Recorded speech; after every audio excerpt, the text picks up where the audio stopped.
Hey now, how is everybody doing? Welcome to Red Alert Diaries with Tanya E. Hood. I am Tanya E. Hood, a wife, a mother, and an entrepreneur. As an entrepreneur, it simply means I've worn a lot of different hats in my life that have helped me develop a full range of strategies and actionable steps that I've used to help my clients make a strategic impact, both personally and professionally, to have better than what life has been giving them. Red Alert Diaries is based on the life lessons from my premier book, Red Alert. Is He the One? The pocket guide to finding the love of your life. Then if you read my book, you already know that I got married at 21. And after 11 years of marriage, I found myself going through a divorce, having to raise my two sons alone. To reset my life and survive my divorce, I took the time I needed to get to know me better, which opened me up to new love again. So now, I'm in a new marriage to the love of my life and my best friend, which just proves there is life after divorce. On this podcast, we have conversations about real life, marriage, divorce, money, and legacy. And I want you to join me on the journey. Call 240-532-2227. That's 240-532-2227. I want this podcast to challenge your thoughts and inspire you to grow, so together we can operate in excellence. Today, I want to just pause for a few moments and just say thank you. Thank you for joining me as we begin to wrap up season 1. I am so grateful for all of those that have been listening, sending in their comments, their questions, their thoughts. I appreciate it. And for those that have joined me on the journey, sharing their insight and their lessons. I wanted to take a few moments to look back over this past season. Take a look with me.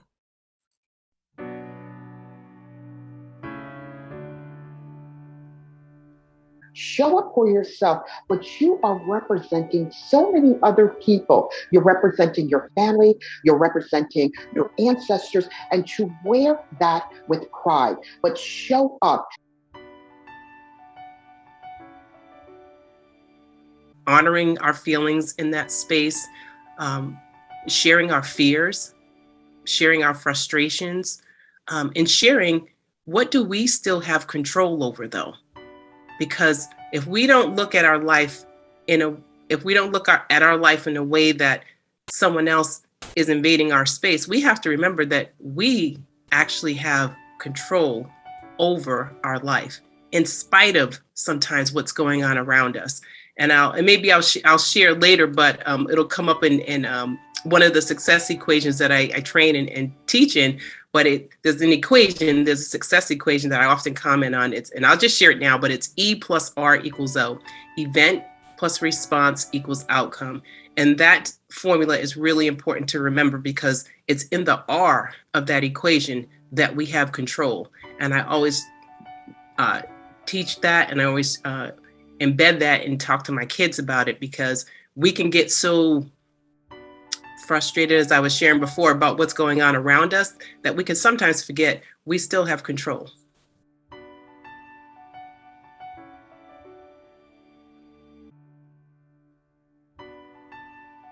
It's something that we can relate to, not just me. Exactly. This is something that we can relate to.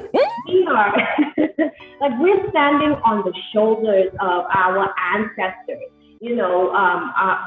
Our ancestral slaves who were brought over on slave ships. We're standing on their shoulders. We're standing on the dream of Dr. Martin Luther King Jr. We're standing on the audacity of people who just fought for us. Harriet Tubman. We're standing on these people, their hopes and their dreams. And what does their dream look like? Their dreams look like me. Their dreams look like you. Their dreams look like the Black community. And we are the people. We are here for a purpose. We are called for such a time as this. And I just want to continue to drive the momentum of the Black community and the Black language. And so when I say speak Black, I'm letting you know that your voice matters. The words that you speak, they matter. They speak life. They speak energy. They speak newness. They speak something that is so compelling that we're going to move forward. We're going to continue to move forward. We're going to take the limits off, and we're going to ride this till the wheels fall off.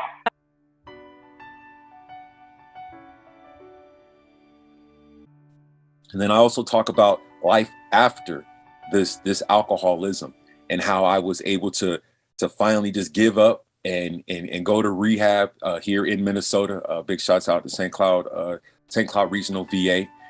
They took care of me for 30 days. During that time when I was in there, I had applied for grad school on a Tuesday, got accepted on a Thursday the same week. And as soon as I got out of treatment, I literally had keys to an apartment.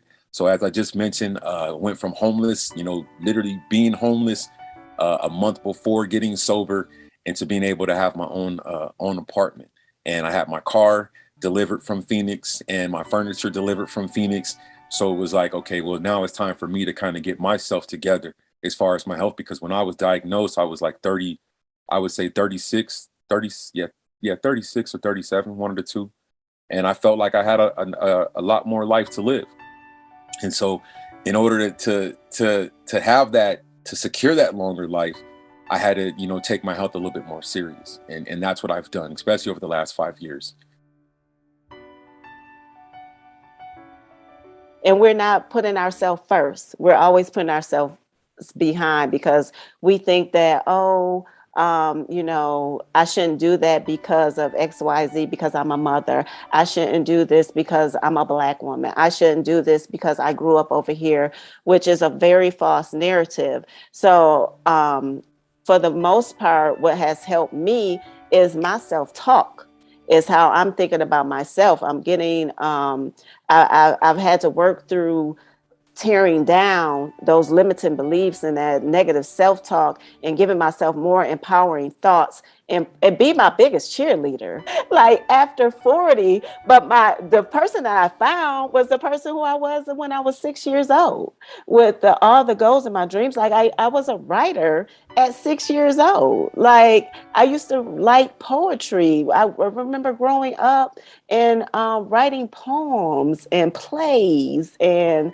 always being like athletic. So it's like going back to who we came here to be, but we got lost by our caregivers, and they didn't do it intentionally, but it just so happened that they were probably trying to protect us from failure, or protect us from something that happened to them. They didn't want it to happen to us. And we just got to go back and reclaim our younger selves. When you're in the trenches, you don't really feel like you're achieving much, and sometimes you're your worst critic. But I'm very big on mindset, and like you said literally 5 minutes ago, the reason why you were able to move forward, find the love of your life, and get to where you want to be is because you had to do the work, right? And so every single day, just doing one intentional thing to move the needle forward, whether it's self-care, whether it's listening to a motivational book, whether it's doing one thing that you really dread doing in your business. Just take that one intentional step every single day, and you will climb that mountain, because sometimes things look like a mountain, right? And sometimes we make them mountains when they're really speed bumps. So just sit down and focus and figure out what it is that you need to do. One intentional action you need to do to move that needle forward, whether it's being a mom, whether it's building a business, whether it's your career, whether it's self-care and self-love, whether it's transformation, whatever it is. Just take one intentional step each day. Love on yourself, because if you don't love yourself, how can anybody else? And that's all that.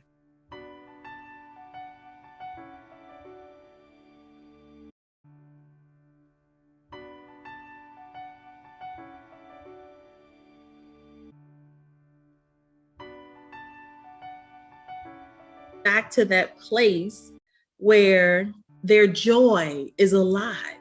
Because we think of joy as something that you get. It's something that you get, but it's something that you have already inside of yourself that kind of is just dormant.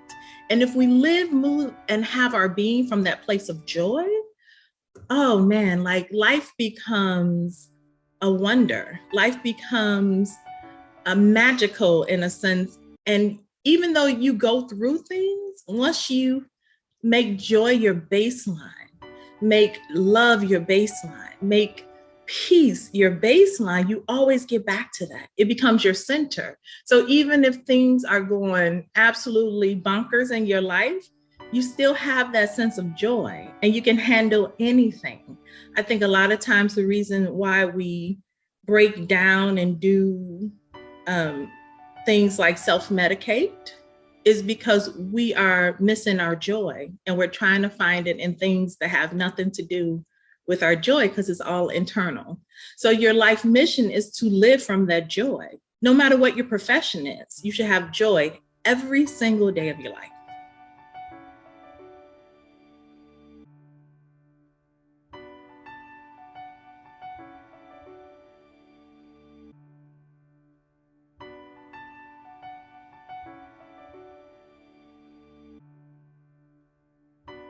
Young children have social media, cell phones. We were allowed to have a little more of our innocence for much longer than they are. So it made me very sad. And I said, what can we do to empower the next generation? Right. So that was the mindset I was in. So when I got the call to be a part of this book project, I said, definitely, I want to be a part of this project for the next generation and to have this as part of my legacy.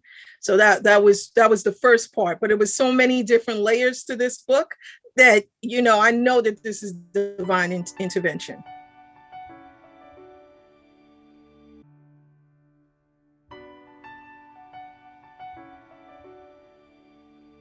Just standing up and saying, this is my story.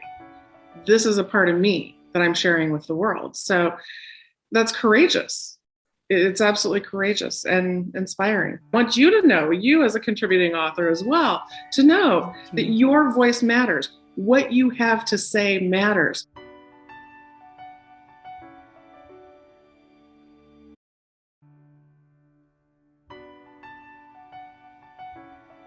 And what I found was based off of how life had served me, I was looking at all the negative and not looking at everything that he was doing and how amazing he was. And that was affecting our marriage because he wasn't feeling respected. He wasn't feeling loved and he didn't know how to communicate that with me. So we sat down and we did the love hates list. And when we do that, I always recommend, listen, you pray before you start your list. You do your list separately. You pray before you start. And then when you come together, you pray before you start. And then not just nitpick about what it is they're not doing that you want them to be able to do. But then you say, listen, here's something that's concerning me. But if it's possible, can we do it this way? So you're bringing a solution to the table. You're not just identifying a problem.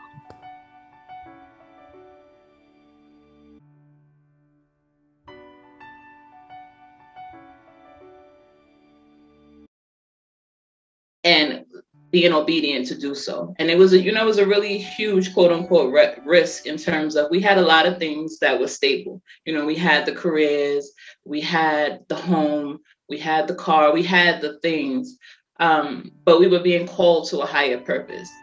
And at the time, I didn't see many other married couples or young families doing anything like that, especially people who look like me.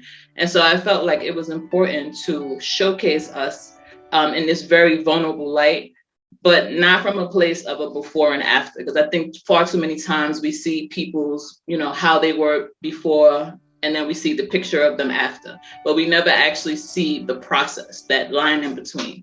And so for me, the blog started off as a place to just chronicled this journey as I was going through it, as the lessons that we were learning, the pictures of us as we've grown physically over the years, as well as we've grown spiritually over the years, and then putting that down in writing in terms of our blog. So that was what drew me to doing it in the first place, and everything is in alignment around that.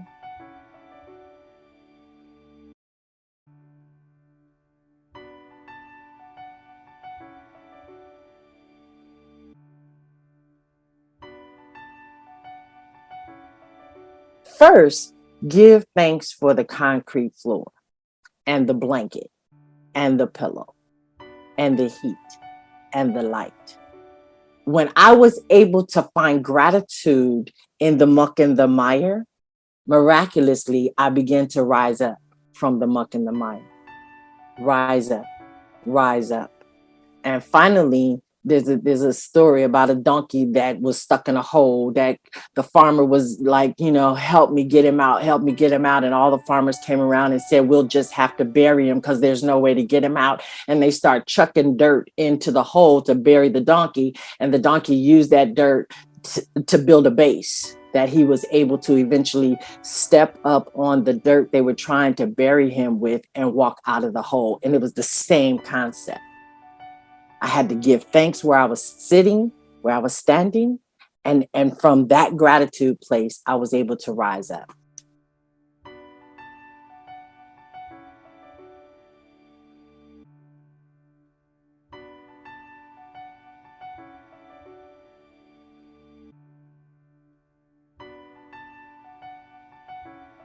You have to remember, you don't want your feelings to go onto them.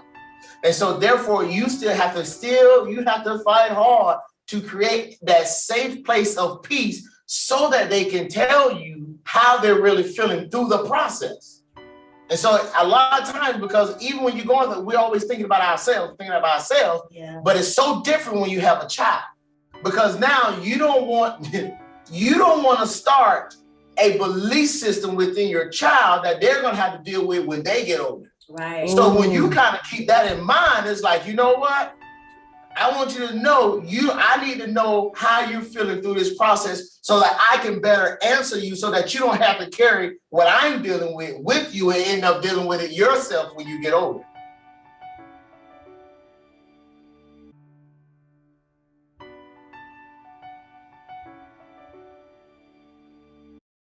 I mean, anyone who has experienced, especially an abusive partner, it's always about serving the needs of that person. This is why we forget who we are. What is it that we like? I mean, I've had clients, like she said, she went to a shelter and they said, what color t-shirt would you like? And she's, I don't know. My husband always picked my clothes for me. Or I've had clients who didn't know what to order for drinks because always the person ordered their food and their drinks. So as you say, Tanya, so important to take that time to get to know oneself before going into another dating adventure. But back to my list. If they are mean to kids or pets, something to pay attention to. To most, I would say that's pretty obvious. If they're mean to kids and pets who are so vulnerable. If they are self-centered, everything is about them. They never ask you, how are you doing? How was your day? What is your dream, your goal? What do you want for your life? It's always about me, me, me. We want to be aware of that. If they admit to abuse in the past, in a past relationship, they actually admit to it and they say, but it was all the partner's fault. They made me do it. We probably want to get out if we can, if it's safe to get out.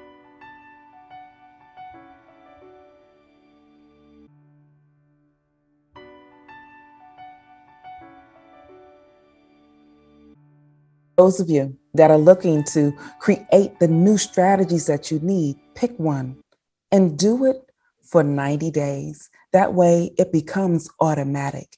Now it's a new habit. And so thank you so much for sharing that strategy, Nicole.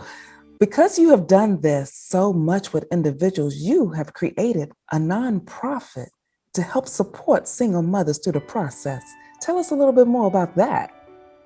Yes, the nonprofit is called Breakup to Build Up Incorporated.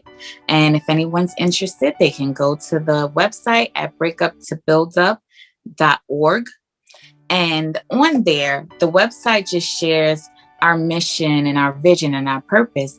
And what our mission and purpose is to help single mothers with their day-to-day obstacles and also turn around and teach their children so that they both can be successful. The organization offers help with groceries, with education, with utilities, and we know that our resources are limited. So we have donors that will come in and donate, and then we use the funds as appropriate.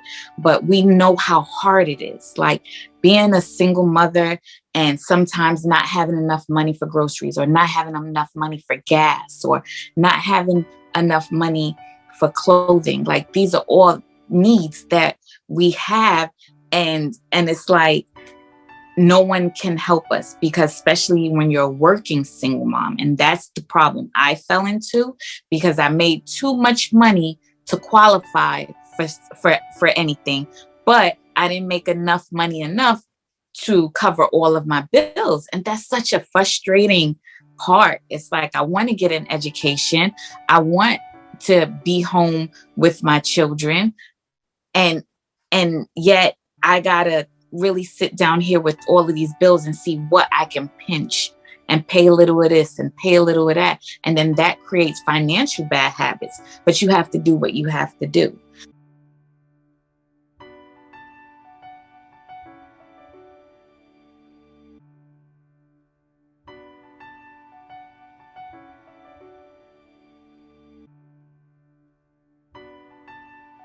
So for me, there are times where I was in that place because, like you, had the divorce, had the 4 kids, had to cross the continent, had to go across country. We're in Ohio. I moved my kids and I to Colorado. And there was times, like you said, you didn't feel like getting up in the morning. You just wanted to throw the covers over your head, but then you knew life would come find you anyway. So you might as well face it, right? Rather than let it find you, I'd rather stand and deliver, okay? And so one of the things that helped me was I'd say, okay, what do I need to do to feel better now? And I'd hear literally in my head, go make a hot cup of cocoa. And I'd go make a hot cup of cocoa and then I'd drink it. What do I need to do now? And literally there were days, whole days, where that was like step by step. And people are like, oh, you were just being mindful. And I thought, no, didn't feel that spiritual. It did not, in no way did I feel like I was being mindful and spiritual in any way. It was literal survival. I was literally having to go step by step. And if you know my thought processes and the way my brain works, I usually can keep anywhere from 8 to 12 plates in the air and spinning at the same time without breaking a sweat. I'm one of these people that's a very good project manager, and I can have multiple things happening at once and it's no problem. To have to go from that high level, high performance to living, what do I do next?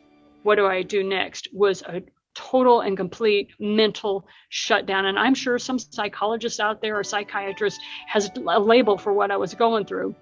But literally, that was the only way I could get myself out of bed some days. And so that is what I would tell somebody who was in that kind of hot mess if they're in that state.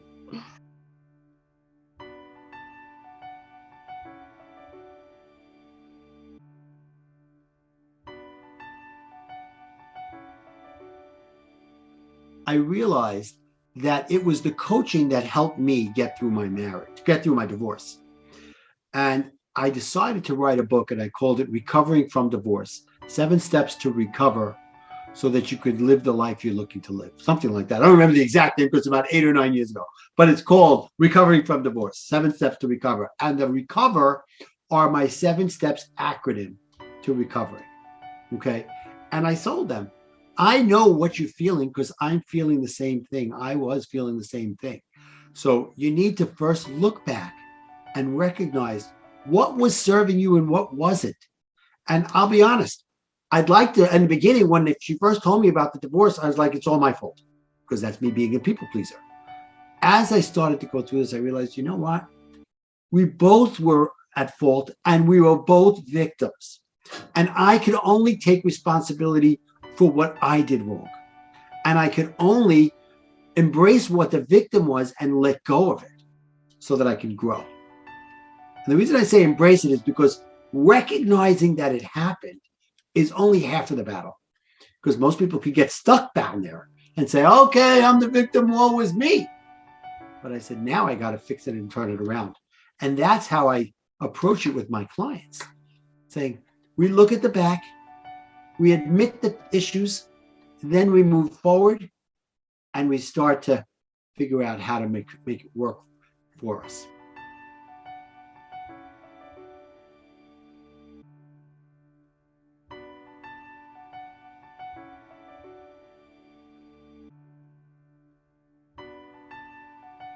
those who have the access to diagnosis, getting that diagnosis and easily being able to use that paperwork to get the accommodations versus those who are self-diagnosed, who know they've lived with this for years. And it all comes down to having supervisors that are willing to listen, not listen to just like respond, but listen to understand and how they can support you in continuing to bring your best into the workplace, to make them understand why you need this. And also the ADA, it is your right to have the accommodations you need for your disabilities. So taking a look at all of that just brings back such joy and excitement to my heart. I was remembering some of the moments where I was unsure of how we were going to really proceed. And you often don't see the behind the scenes where there was some hiccups with technology, but it all worked out. So in the next season, I'm inspired and encouraged to share more, to give you greater insight about the strategies and actionable steps that help me to eliminate conflict quickly, because I want you to be empowered to move into your next trajectory. Because on this podcast, it's real talk and real growth that I'm hoping that you receive. In the meantime, this is Tanya E. Hood, walking in my purpose, and I want you to do the same. Tis me, look out, 'cause here I come.